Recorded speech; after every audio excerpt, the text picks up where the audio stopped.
I use my phone the most for probably texting and Instagram.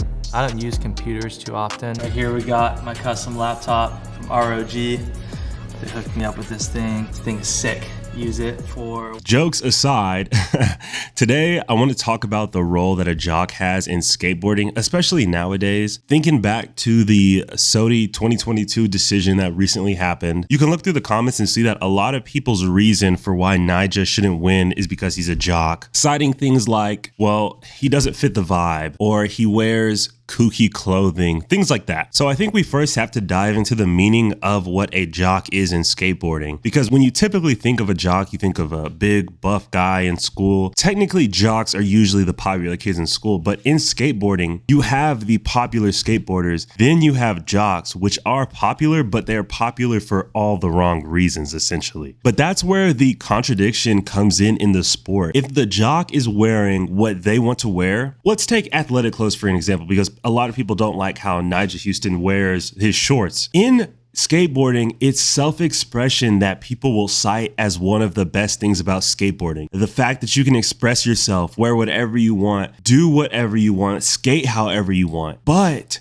when it comes down to it, many people will nitpick what outfits to wear or what style is good or what tricks are good. It's like you're trying to put skateboarding in a box and say this is what's cool, but at the same time, this is what's not cool. And it just contradicts what skateboarding was built upon or founded upon, in my opinion. Another characteristic that a jock can be known for in skateboarding is taking the quote unquote art of skateboarding and turning it into a sport instead of leaving skateboarding as it was. So for this definition, we can look at Rob Dyrdek. Instead of leaving skateboarding to the streets and to the youth culture, he takes it and puts it on the league circuit or the competition circuit, makes Street League, which is taking street skateboarding and making it a competition, corporatizing it, and then paying people. This is the quintessential jock move, essentially. But a crazy thing that I want to highlight is how much SLS moved skateboarding forward. So that is an argument that I want to kind of take a look at, is that the jock, while the jock is looked at as detrimental to the sport of skateboarding and the core culture of skateboarding, the jock is almost single-handedly pushing the sport forward at the same time. If we think back over the years at the people that brought skateboarding to the masses, Rob Dyrdek, Ryan Sheckler, P-Rod, Nyjah Houston, these are people that the average person walking around every day has heard of. They don't know anything about skateboarding. You can't walk up on the street and say, hey, did you see Braden Hoban kickflip whoop-de-whoop? Nobody's gonna know him unless they know skateboarding like that. But these are the names that we know outside of skateboarding that have transcended the sport. And these people at one time or another were all considered uncool. I would save P-Rod in that conversation. I don't think he was ever considered uncool, but it was a surprise him choosing to go to Nike. These jocks that are in skateboarding, the people that are almost going against the grain of skateboarding, when skateboarding is already an against the grain hobby or art form or sport, whatever you want to call it, these people choose to go within the community against the grain. And these decisions, 9 times out of 10, have pushed the sport to greater heights.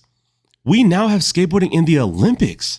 People can watch it at the Olympics. You look at older times like Neen Williams' generation, or just look at Neen Williams. Party, go out, get clips, barely be able to even be coherent when you get the clips and go back. Now Neen Williams is a health nut. He is a healthy dude because he realizes that being healthy will allow him to prolong his skateboarding career, his skateboarding life, his lifestyle as a skateboarder. So it was cool back then, but now that things are hitting the fan, it is now cooler to be healthy. Neen Williams being healthy, going against the grain of what once was, is again pushing skateboarding forward. Could you imagine Neen goes to his homies in his prime and says, hey, yeah, I'm thinking about working out at the gym so I can increase my pop or starting to do some exercises for flexibility. They would laugh him out of the park because that would be a jock move. What are you doing, bro? We are skateboarding. We're not lifting. But nowadays, it's different. Had it not been for the steps taken to show it's okay to be healthy, it's okay to want to lift weights, to better yourself, to take care of your body in skateboarding,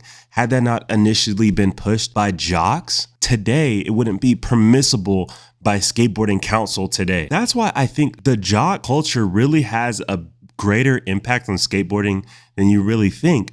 Now, of course, there's bad sides of jocks like arrogance and attitude and things like that. But if we just look at some of the things that the community deems jock, a lot of it has been things that have in the future turned out to push skateboarding to greater heights than what it once was. So let me know how you guys feel about jocks and skateboarding and their role in the skateboarding community in the comments below. Subscribe so we can have more conversations. Appreciate you guys for watching the video.